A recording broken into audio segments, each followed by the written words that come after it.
Welcome to my channel, and enjoy watching. She was just the quiet medic in foggy glasses until the night her squad was ambushed in the frozen death trap of Korjal Valley. When their last hope vanished, she pulled a hidden sniper rifle from her bag and revealed she was the legendary ghost everyone thought was long gone. Snow was falling like powdered glass, drifting soft but sharp across the ridgelines of Korjal Valley. The kind of snow that swallowed sound and left even gunfire muffled. 8 of us were pinned tight to the canyon walls, seals armed to the teeth, but down to our last mags, and none of it enough. The enemy was pressing. I could hear their boots crunch in the distance, the guttural syllables of their war cries bouncing off the ice-bitten stone. Captain Jonas Krell leaned over to us, face like chiseled granite. "This might be it," he said. "Calm. Final. My name is Dana LeClaire. I was with them. Not as a shooter. Not officially. My sleeve bore the white cross of a combat medic. I carried no command. No rank above basic field clearance. Just gauze, morphine, stitching gear, and a quiet reputation as someone you dragged along, because command said, we might have wounded. I wasn't supposed to be on the front. I was there to help. Nothing more. Most of the team didn't even know my full name.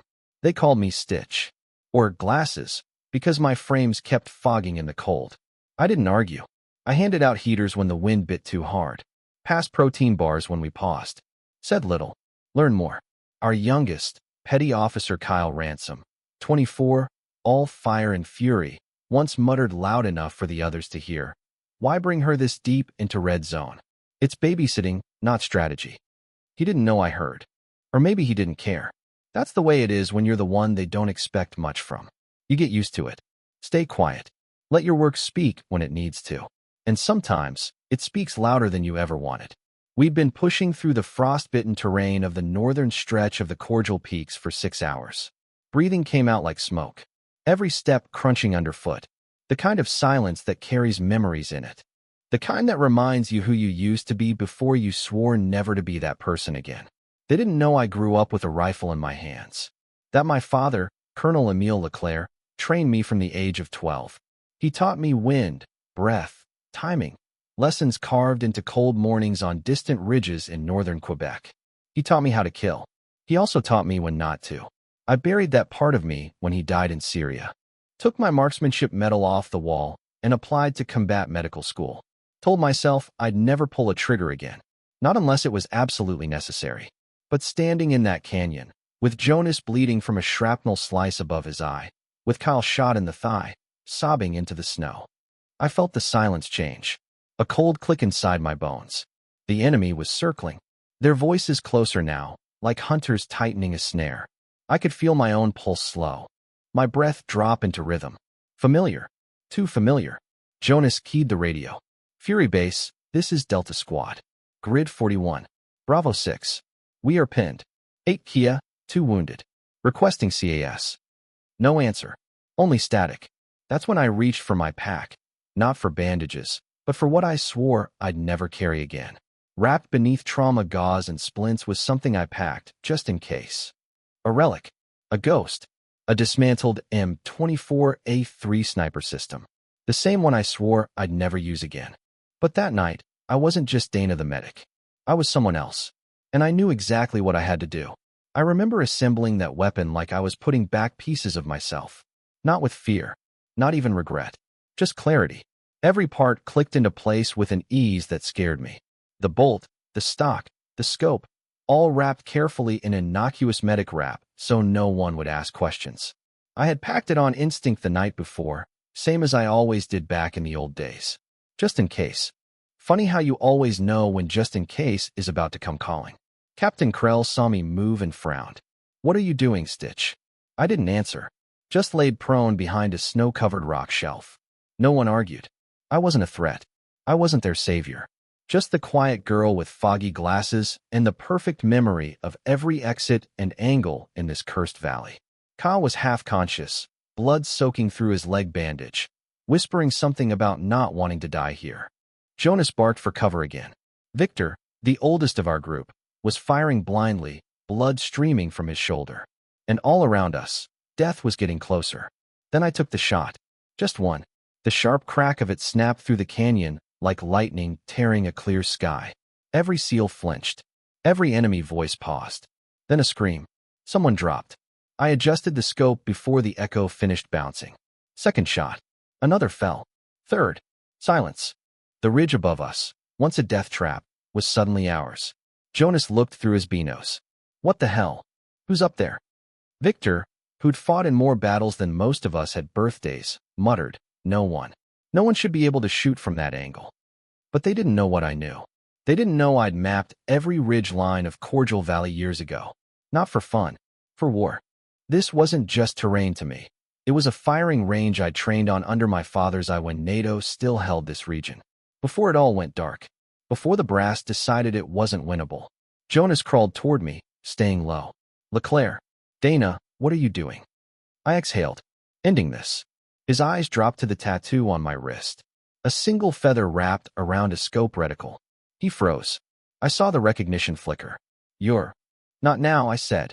I didn't have time to explain the past. That I'd once been called Wraith 9 by recon units. That I'd operated in ghost teams from Bosnia to Kandahar. That I'd left it behind after my last op when a decision I made cost someone their life. That the guilt of being right wasn't enough to make the nightmares stop.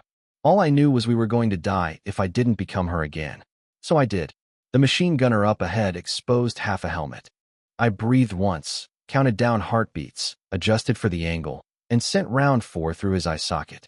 The sound his body made hitting the snow was the first time I saw real fear in the enemy. Through the comms, they started shouting. Sniper! Where's she firing from? She's not on our grid. Chaos. That's what I needed. And I gave it to them. Shot 5. Commander. Shot 6. Spotter. Shot 7.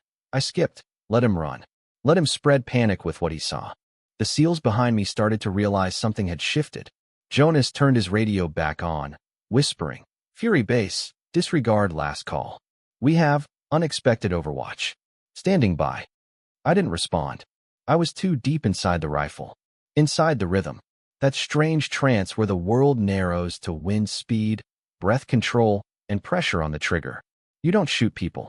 You remove obstacles. That's how I learned to justify it. Jonas whispered, LeClaire, I don't know who you were before. But today, he didn't finish the sentence. Didn't need to. He knew. They all knew. The 7th shot echoed longer than the rest, maybe because it struck a relay unit tucked between 2 trees, taking out their comms.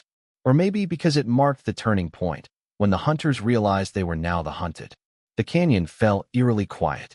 I could see them, scattered between broken boulders and sparse pine, clutching rifles, but no longer charging. They were repositioning, flanking, trying to guess where I was. But I wasn't on the ridgeline they thought I was. I was lower, angled across an elevation split they'd never expect anyone to crawl through, especially not a medic. They didn't know I'd trained for this, that I had spent years perfecting these impossibilities. Through the scope, I saw a lieutenant, probably the one coordinating the ambush, bark into a hand radio. My 8th shot ended that conversation. Target down, I murmured. Jonas had stopped watching the ridge. He was watching me. I could feel it. His whole idea of who I was evaporating. He keyed his comms again. Delta to Fury Base. We've regained tactical advantage. Enemy command appears compromised. A pause. Then Fury Base, crackling through the interference. Delta, say again? Confirmed Overwatch. Jonas stared at me, then answered.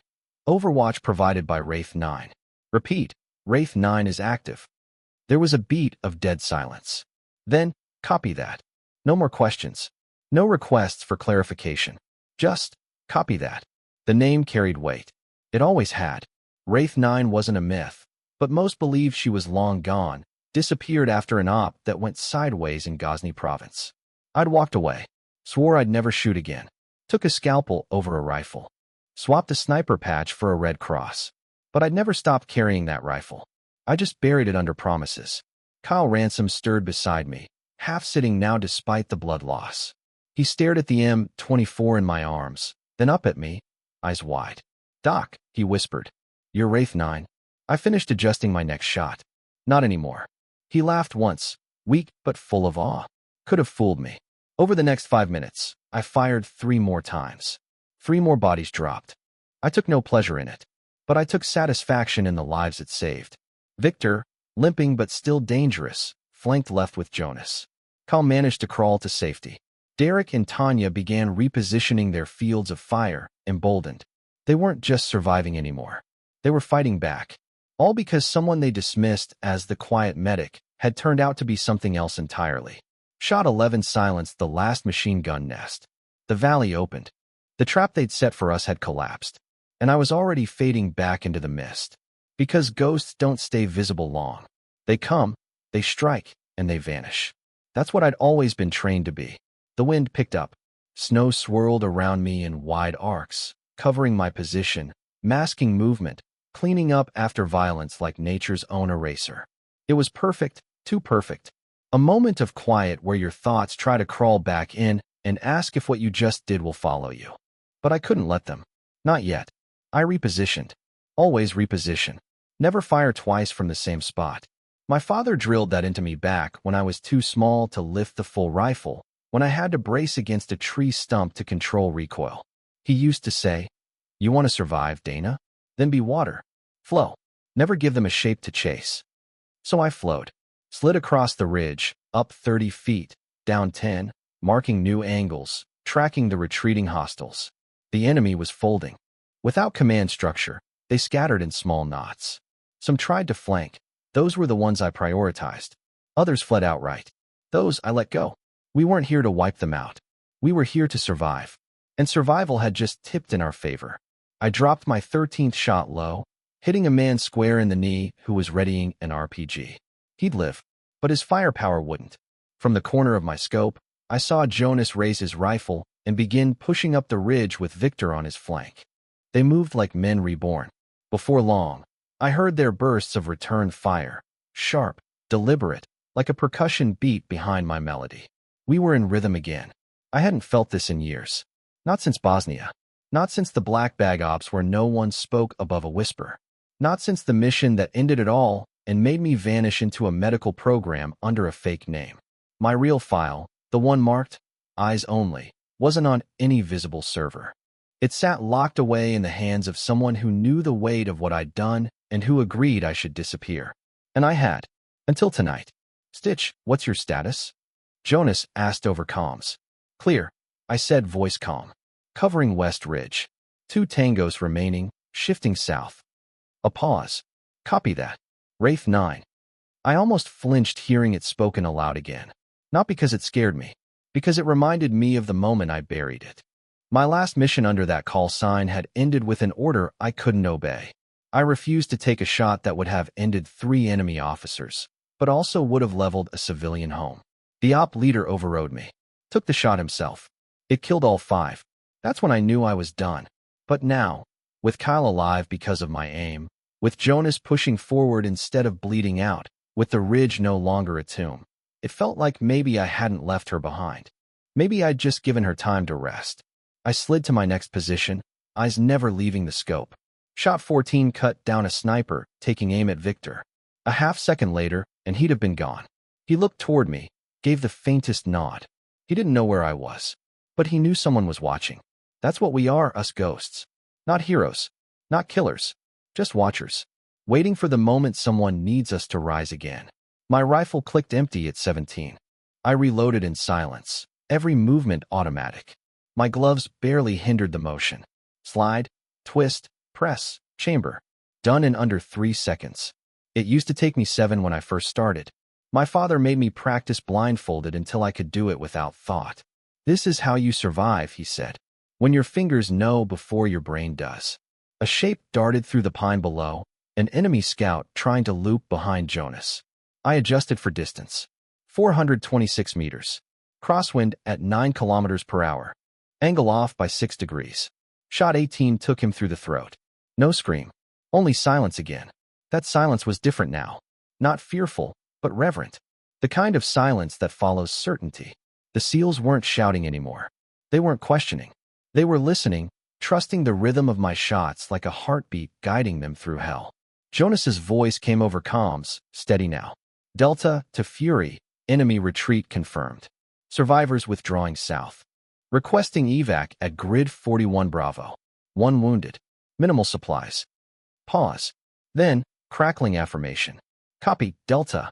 Bird inbound. ETA 20 minutes. Hold your ground. Relief surged through me, but I didn't loosen my grip. The worst mistakes come during relief. That's when the final push usually happens. Desperate charges, suicidal flanks, ambushes on evac zones. I scanned the terrain. They were still out there, watching, wondering who had undone them. Wondering how a squad on the brink of slaughter had turned the entire battle. Through my scope, I saw a figure dart from cover to cover. I waited. He was baiting me. Another emerged, this one rushing a higher slope. I took the higher one, shot 19. That's when I saw it. A glint from a tree branch. Almost imperceptible. Sniper. They had one left. A real one. And he had my position. I shifted instinctively, pressing flat against the stone.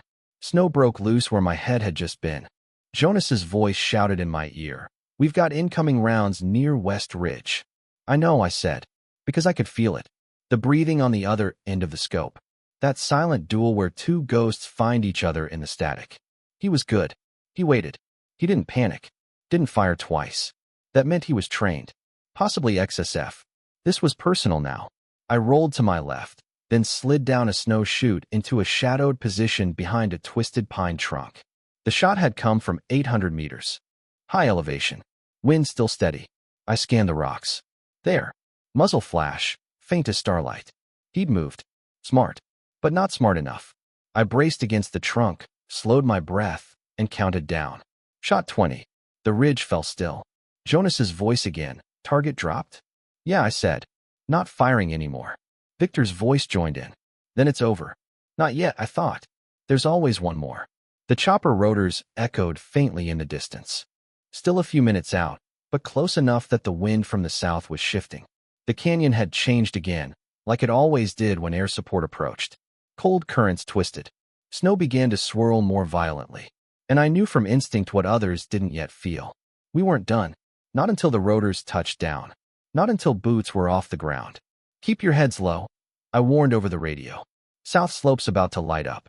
Jonas didn't ask how I knew. He just replied, copy. Then came the shout. Tanya's voice, raw and high. Movement. 10 o'clock. A squad. For maybe 5. Moving fast, reckless, each one carrying something. One had a mortar tube. They weren't retreating. They were preparing to finish the job. To strike the bird before it landed. I couldn't allow that. But I wasn't in position. I needed elevation, better sight lines. My current perch gave me nothing but fog and bad angles. There was no time to crawl back up, not without risking too much. So I ran. Low, fast, steady. My body moved on muscle memory alone. I didn't feel the cold. Didn't feel the burning in my thighs. I climbed a shelf of shattered rock, hugging the shadow of an overhang, scraping my elbows raw as I pulled myself level with the ridge above the evac zone. From here, I saw them clearly. 5 men. 1 adjusting the mortar base. Another sliding in around. 3 covering with AKs. Watching the horizon where the chopper would crest. I didn't even speak. I just let the last part of me I'd buried, the part named Wraith 9, come forward one last time. Shot 21. The man loading the mortar collapsed, round tumbling from his hands. Shot 22. The next guard never even looked up. The third began to run. I let him go. 2 left. They fired wildly into the snow, shouting in a language I barely remembered but didn't need to understand. Panic sounds the same in every tongue. Shot 23 took the spotter. The last raised his hands. I didn't pull the trigger. I held my scope on him. He shouted something, maybe a plea, or maybe a prayer, but I saw no weapon. I lowered my rifle. Threat neutralized, I said quietly. Jonas's voice came seconds later. Chopper touching down. 1 minute. My hands trembled, not from fear, not from cold, from stillness, because it was over, really over. I sank behind the ridge and stared at the rifle in my hands. Still warm, still deadly, still mine. I broke it down in silence, piece by piece, stored it beneath the gauze and bandages again. Just a medic now. No sniper, no Wraith 9, just Dana LeClaire. As I zipped the pack closed, I felt the first real breath enter my lungs. And I looked up, sky clearing slightly, rotors now overhead. I had no idea what would come next, but I had done what I came to do. And 8 lives were still breathing because of it. The chopper blades tore at the sky, whipping snow into spirals as the bird set down between two broken spines of granite. It wasn't a perfect landing, no such thing in this terrain, but it was close enough. The side doors kicked open, and medics in heavier armor than mine spilled out. Shouting over the din, Kyle was the first they reached. His leg was bound tight, my doing, but he was pale, drifting in and out. Victor waved them over with urgency. One critical, two minor. One miracle. The last bit was him nodding toward me. I didn't respond. Didn't look up. Just kept packing my gear like I'd done 100 times before. Gloves folded, rifle buried again, trauma kit strapped tight. Jonas was already loading the injured aboard, checking each one as they passed. Not a general's inspection, just a leader counting his own. His voice was low and constant, calming, controlled. As I approached, he met my eyes. I expected questions. Maybe even an order to stay behind for debrief. Instead, he just said, "You coming?" I nodded. He didn't ask about the tattoo. Didn't mention the shots. Didn't say Wraith 9. Only, "Good work, Stitch."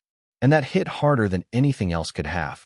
I climbed aboard, last one in, settling beside Kyle, who blinked at me through the haze of morphine. "You're not real," he murmured. "None of this is." I gave him a weak smile. "Neither is half the crap you brag about at base."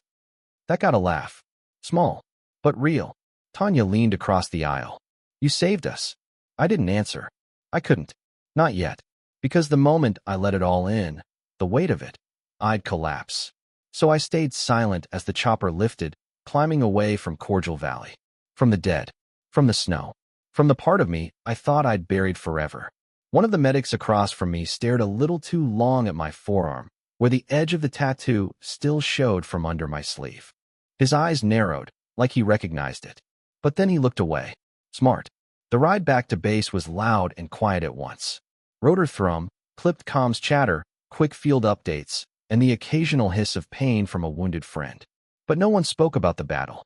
Not out loud. Not yet. They were all replaying it in their heads. And wondering, probably, who exactly I was. Who they'd had walking beside them this whole time. When we touched down at the forward operating camp, there was no ceremony. No welcome party. Just the usual blur of tree off, report writing, blood scrubs, and exhausted pacing. I slipped through it like smoke. Filed my own report. Engagement occurred. Enemy numbers exceeded projections. 1 confirmed sniper support. 2 wounded stabilized. 0 friendly casualties. Signed, Dana LeClaire, Field Medic, Clearance Level 3. I dropped the paper into the inbox and walked out without a word. If they wanted the rest, they'd have to dig for it. But most wouldn't. Most knew better than to go looking for ghosts. By the next morning, the entire base buzzed. Not about the operation itself.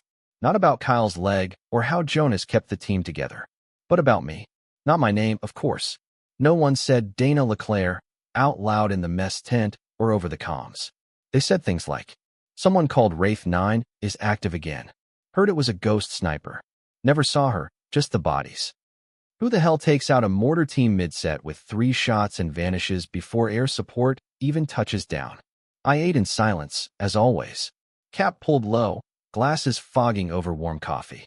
People noticed me the same way they noticed the ventilation system. There, necessary, but not important. That's how I liked it. That's how I survived. But Jonas knew. And Victor. Tanya too. Kyle would talk eventually, and I couldn't blame him. What I did on that ridge wasn't the kind of thing you forget. And rumors, once loosed, become truth faster than bullets find bone. After breakfast, I was summoned. Briefing tent.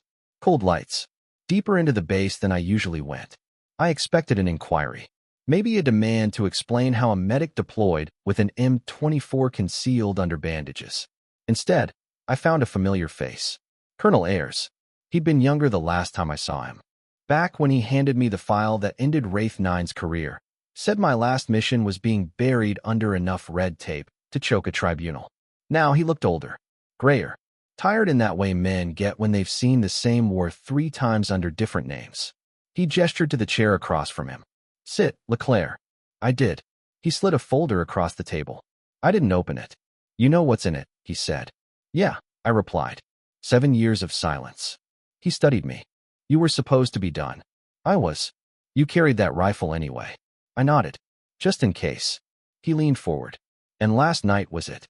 15 lives on the line. I made a call." A long pause. Then, you didn't just change the outcome. You rewrote the script. Fury Command wants a debrief. No. No. I didn't do it for command. I did it because I couldn't watch them die. He looked at me harder, eyes narrowing like they used to during interrogations. You're still Wraith 9. I'm a medic, I said flatly. That rifle doesn't change that.